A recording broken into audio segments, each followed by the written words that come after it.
Hello friends, আমি রিয়া। তোমাদের সবাইকে আরও একবার স্বাগত জানাই আমার চ্যানেল টক ঝাল রান্নাঘরে। চলো, আমার এক বান্ধবীর কাণ্ড আজকে তোমাদের সাথে শেয়ার করি। আমার এক বান্ধবী তার বরকে নিয়ে ডাক্তার দেখাতে গেছে। সে তো ভিতরে একা ঢুকেছে। সে ডাক্তারকে জিজ্ঞাসা করছে, ডাক্তারবাবু, বাইরে আমার বর দাঁড়িয়ে আছে, আমি কি ওকে ভেতরে আসতে বলতে পারি?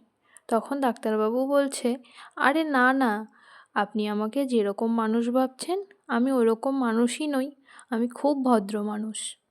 তখন আমার বান্ধবী বলছে, আরে না না ডাক্তারবাবু, আপনি ভুল ভাবছেন, বাইরে আপনার নার্স দাঁড়িয়ে আছে, আর আপনি ভদ্র মানুষ হলেও আমার বর কিন্তু ভদ্র মানুষ নয়।